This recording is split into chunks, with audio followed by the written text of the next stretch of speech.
J'espère que vous allez bien. Bienvenue sur la chaîne. J'enlève mes lunettes. J'ai déniché pour vous, en fait, une pépite.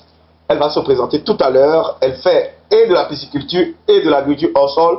Elle va nous expliquer pourquoi elle fait son agriculture de cette manière. Je crois qu'elle est sur une superficie de 400 mètres carrés. Elle est à Toba, à Calavi, en République du Bénin. Et ce qui m'étonne, elle a fait l'Asie, elle a fait l'Europe. Et malgré ça, elle a raccroché tout ça pour venir au Bénin pour démarrer l'agriculture. Elle va nous expliquer pourquoi elle a fait ce choix. Bonjour madame. Bonjour. Comment vous allez? Ça va, et chez vous? Ça va très bien. Je sais que tout va bien. Vous n'avez pas le crack, hein? Non, ça va. Alors, est-ce que vous pouvez présenter aux agriculteurs modernes, s'il vous plaît? Alors, je m'appelle Carnelia Mengbletor. Je suis ingénieure agronome. J'ai une licence en agronomie. Je l'ai obtenue en Inde. Et ensuite, je suis allée en Belgique où j'ai obtenu mon master en aquaculture à l'université de Gand. Et après ça, j'ai eu à faire quelques stages un peu partout à Madagascar, en Afrique du Sud et même à la FAO. Et ensuite, j'ai décidé de rentrer au Bénin. À la FAO? Ouais. Et tu as laissé la FAO pour venir au Bénin? Tu sais, dans notre village, ce qui s'est dit, non, pas rapport à la FAO, non? Non. Qu'est-ce qui s'est dit? Quand tu trouves le travail à la FAO, on dit quoi? C'est l'argent qui est là-bas, non? Alors, vous êtes revenu au Bénin, allez-y. Oui. Donc, je suis rentrée récemment là pour lancer ma propre ferme aquaponique. Aquaponique. Votre ferme aquaponique. Mais pourquoi ce choix? Parce que normalement, c'est en Europe que les jeunes risquent, c'est pour l'Europe que les jeunes risquent leur vie, prennent les bateaux, prennent les pirogues pour aller travailler en Bengue là-bas, n'est-ce pas? Mais vous avez eu l'opportunité d'aller étudier, faire l'agriculture à Bengue. Et vous allez laisser Bengue pour venir au Bénin. Pourquoi? Expliquez aux agriculteurs modernes, s'il vous plaît. Il y a tellement de choses à faire chez nous. Et en tant qu'agronome, je dirais que c'est vraiment la base de pratiquer ce que tu fais. On a encore beaucoup de choses à faire. Donc, le terrain est vaste. C'est vraiment la meilleure des choses. Le meilleur choix pour moi de rentrer, d'aider aussi les gens qui veulent se lancer, qui ont envie d'apprendre. Super. Alors, merci beaucoup d'avoir été aussi naturel. Alors, madame, on va aller dans le plat de résistance. J'ai devant moi ici une bac au sol, n'est-ce pas? Alors, vous allez nous expliquer le dispositif. Pourquoi vous avez mis sur la même parcelle des bacs au sol et en plus d'une serre, et comment fonctionne votre écosystème ici? Parce que nous sommes des ignorants. Il faut que vous nous expliquiez ce que vous avez installé ici et pourquoi vous avez fait ainsi. Allons-y. Alors, je suis sur une petite parcelle de 400 mètres carrés à peu près. Intégré, il faut le rappeler, intégré. Intégré. Oui. Donc, mon idée, c'est comment optimiser mon espace. Je veux faire et de la pisciculture et de la production hors sol. D'accord. Donc, je suis partie pour des bacs hors sol. C'est plus facile à installer et tu peux l'enlever, le monter comme tu veux. Donc, mon but, c'est en fait d'utiliser l'eau des poissons pour pouvoir irriguer mes plants. Donc, dans ces bacs-là, j'ai à peu près 600 à 700 tilapias que j'ai stockés. Et j'en ai 3. Vous avez 3 bacs. De quelle capacité, de quel volume d'eau? De 10 mètres cubes. De base, ce genre de bac-là peut te garder à peu près entre 800 et 1200 tilapias. Et moi, je suis partie sur 600. Pourquoi vous avez choisi 600 par les 800? Il faut savoir que si tu fais une production de façon intensive, là, tu auras beaucoup plus de changements d'eau à faire, beaucoup plus d'aliments. C'est encore plusieurs autres calculs qu'il faut... il faut tenir compte de plusieurs autres aspects. Donc, je suis partie pour 600. Pour 600. Alors, vous espérez, c'est quel type de tilapia? C'est les femelles, c'est les mâles, c'est les monosexes? Non, c'est les monosexes. Pourquoi vous avez choisi les monosexes? Pour éviter la reproduction, parce que si vous mélangez mâles et femelles ensemble, vous aurez de petits alevins. En plus, les femelles aussi ne se développent pas aussi vite que les mâles. Donc, quand vous voulez les vendre, quand c'est pour la commercialisation, c'est mieux de partir sur des mâles. Alors, comment on obtient des mâles monosexes? Par quel processus on obtient les mâles monosexes?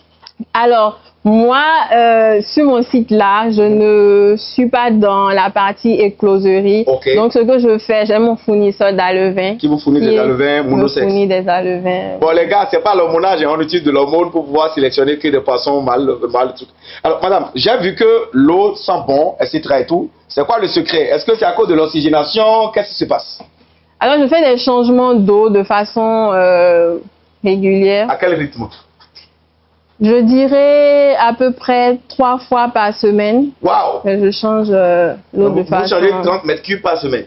Non, pas complètement. Okay. Tu changes à peu près 20 à 30% de l'eau. De l'eau, ok. Oui, donc ça dépend aussi de la manière dont tu nourris tes poissons. Okay. Si tu nourris beaucoup, tu es obligé de faire des changements d'eau de face. Donc quand je dis 2 à 3 fois, c'est pas que c'est une règle fixe et que il faut à chaque fois changer l'eau. Okay. Donc tout dépend de la manière dont tu nourris. Voilà. Donc tant que l'eau n'est pas propre, ce n'est pas conseillé de donner de l'aliment. Il faut que l'eau soit turquoise. Ouais. Faut que l'eau, en tout cas, il faudra que les poissons se sentent bien avant que tu leur donnes à manger. Donc, alors, qu'est-ce que vous voulez faire maintenant? C'est l'heure de leur donner à manger. Ok, allez-y, on va voir. Waouh, il s'agit de... Ouais. Ils savent déjà que la nourriture est là, quoi. Ouais, ils savent que c'est l'heure de manger. Et vous leur donnez à manger combien de fois par jour, madame? 2 fois par jour. Qu'est-ce qui va se passer si vous avez lancé les poissons là, ces tilapias dans les bacs comme ça, sans oxygénation? Qu'est-ce qui va se passer? Ah là là, vous aurez beaucoup de mortalité. Hein. Beaucoup de mortalité. Ouais. Très bien. Alors, est-ce qu'on peut descendre, madame, pour que vous nous présentez les autres voilà, compartiments de votre entreprise? Ah, bien. Alors, madame, est-ce que l'eau qui est dans les bacs là, qu'est-ce que vous en faites? Comment vous le recyclez? Normalement, pour moi, elle dit l'eau là, on va le jeter quelque part parce que la plupart des éleveurs de poissons, qu'est-ce qu'ils font? Ils versent l'eau là dans la nature et l'eau est perdue, c'est de l'argent, c'est l'électricité qui est utilisée pour pomper de l'eau. Mais comment vous faites? Avec quel système vous arrivez à optimiser la présence de l'eau des poissons là? Qu'est-ce que vous faites?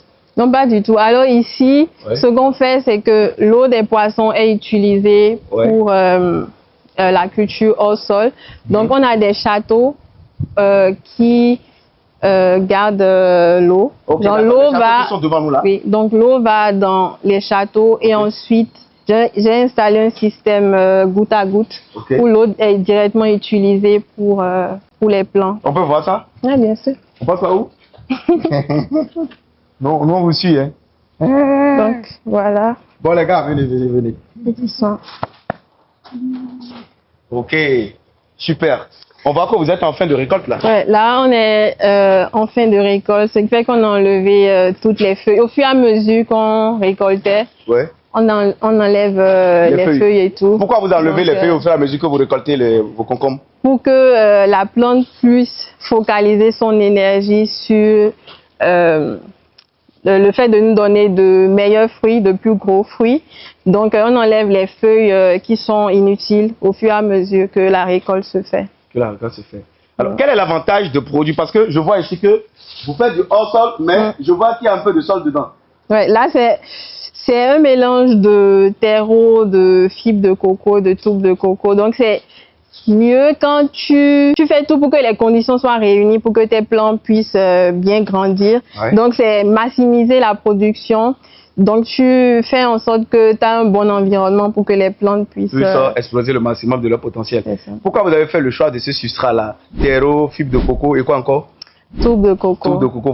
Pourquoi vous avez fait ce choix? Pas seulement la fibre de coco, mais vous avez fait un mélange de terreau à tout ça. Pourquoi vous avez fait ce choix, madame? Parce que ça contient plus de nutriments, les nutriments dont la plante a besoin. Voilà. Ok, d'accord. Donc, vous avez les concombres qui sont en fin de récolte ici. Oui. Et qu'est-ce que vous avez à côté des concombres ici? On a du poivron aussi, du poivron jaune là. Ok.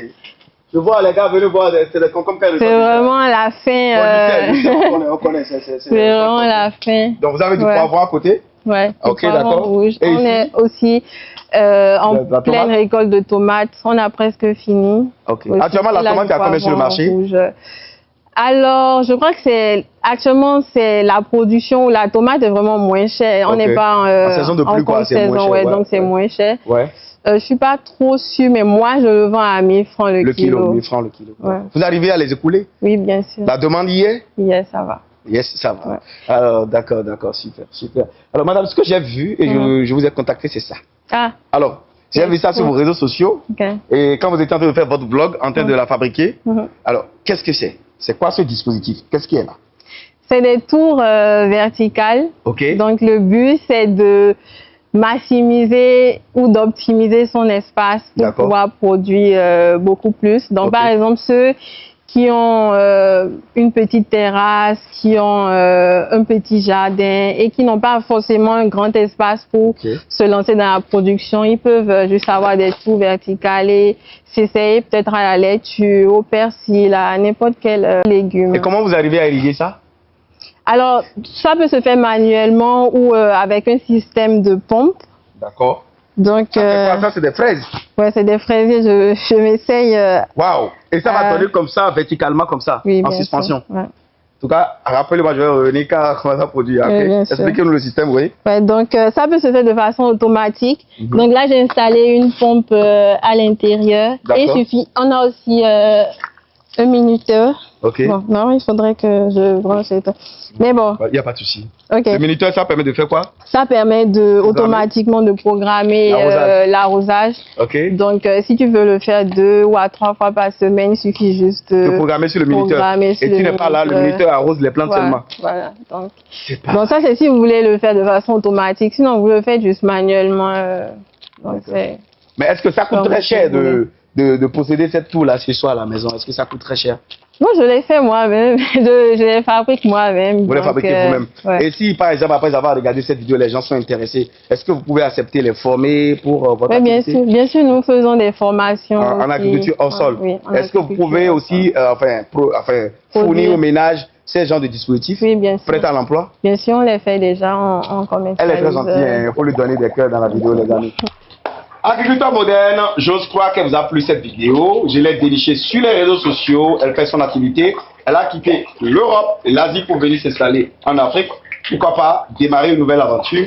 Certainement, elle aura des difficultés, des challenges, mais c'est pour vous montrer que tout est encore possible en Afrique. Merci beaucoup, madame, de nous avoir permis de partager votre histoire avec notre communauté. N'hésitez pas à liker la vidéo si elle vous a apporté de la valeur. Et si c'est la première fois que vous êtes ici, abonnez-vous. Activez la notif et partagez pour faire grossir la communauté. Donnez-nous vos réseaux sociaux pour qu'ils puissent s'abonner à vous, s'il vous plaît, madame. Alors, vous pouvez me suivre sur TikTok ou Instagram. C'est Aquaterra Farms. Aquaterra Farms. Donc, voilà, vous avez le mot d'ordre. Allez vous abonner en tas à son compte. Ici, là, c'est la famille dont on s'entraide. Allez regarder ce qu'elle fait. Elle fait du bon boulot.